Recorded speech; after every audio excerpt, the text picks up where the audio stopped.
Ne me remercie pas. Du Disney plein les oreilles, Nicolas Descamps, Corinne Yarnaud sur DLRP.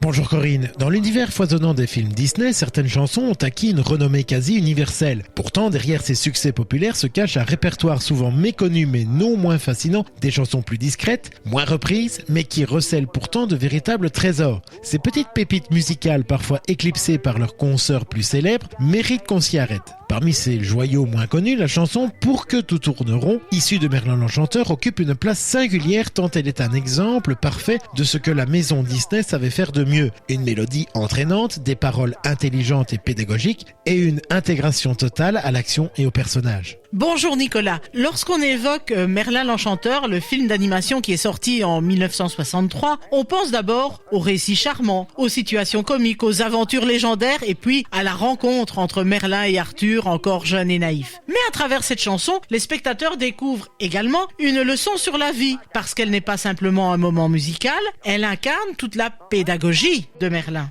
Alors laisse-moi deviner 1963, je suppose qu'on doit la chanson à ce fameux duo magique. Eh oui, Pour que tout tourne rond, comme les autres chansons du film d'ailleurs, nous vient des célèbres frères Richard et Robert Sherman, dont la collaboration avec Disney a marqué l'ensemble des années 60. Disney retrouvait en eux ce qui était l'essentiel, la capacité à créer des chansons à la fois simples, entraînantes et intelligemment structurées, parfaitement adaptées à la narration filmée. Et c'est bien ce qui se passe ici, musique et paroles qui accompagnent l'action en y ajoutant un message. Quels sont les interprètes qui nous livrent ce message ? La chanson est interprétée par Merlin, dont la voix originale est celle de Karl Swenson, et par le jeune Arthur, dont la voix enfantine est assurée par Ricky Sorensen. Elle a été doublée en français par Alfred Pasquali pour Merlin et Dominique Collignon-Morin pour Arthur. Et il faut dire que l'adaptation française a été pensée pour conserver le sens et la musicalité de l'original, mais en s'adaptant à la langue française. Une prouesse qui aurait été réalisée par Christian Jolet.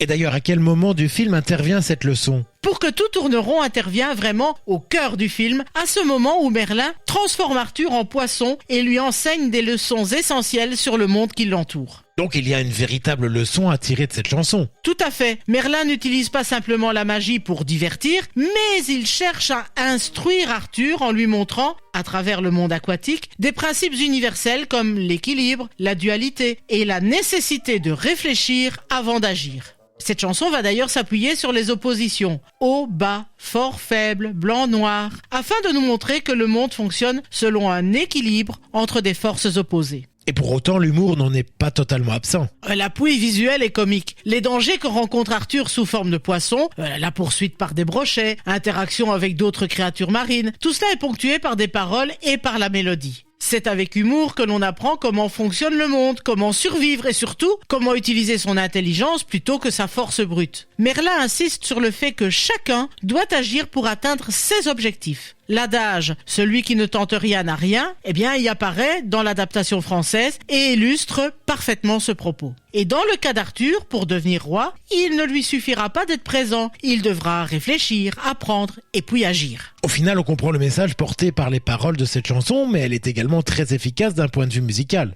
Ah oui, musicalement, la chanson se distingue par sa légèreté, son rythme enjoué, une mélodie qui est simple et qui se retient facilement. L'orchestration aussi renforce l'aspect narratif, puisqu'on y entend des sons qui évoquent le monde aquatique, des effets comiques ponctuels et un montage qui suit les déplacements d'Arthur devenu un petit poisson. Des changements de rythme et des pauses musicales sont synchronisés avec les gags visuels, ce qui va créer une véritable harmonie sonore et visuelle. Bref, une musique qui n'accompagne pas simplement l'action, mais qui fait partie intégrante de cette action. Et avant tout, la chanson est un dialogue entre Merlin et Arthur. Oui, Merlin incarne la voix de l'expérience, de la sagesse. Il aura donc une place centrale. Arthur, en revanche, apporte le point de vue de l'élève. Ses répliques sont courtes et ses réactions à la fois naïves et comiques créent un contrepoint avec celui du maître. Mais ce n'est pas tout. Même les figures secondaires de la séquence, comme le brochet ou d'autres poissons, vont participer à la leçon. On peut dire que si Pour que tout tourne rond fait partie des chansons moins célèbres de l'univers Disney, elle n'en reste pas moins significative.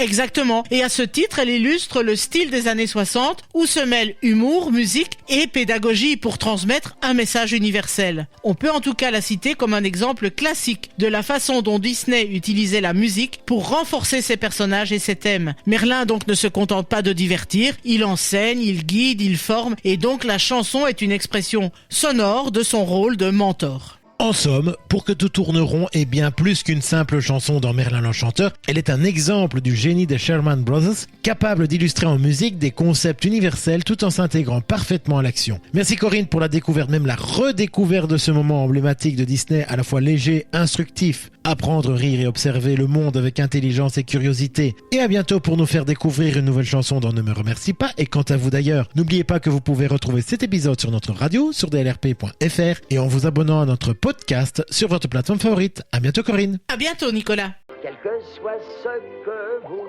cherchez, dépend de votre volonté. Allez garçons, souvenez-vous bien, celui qui ne tente rien n'a rien.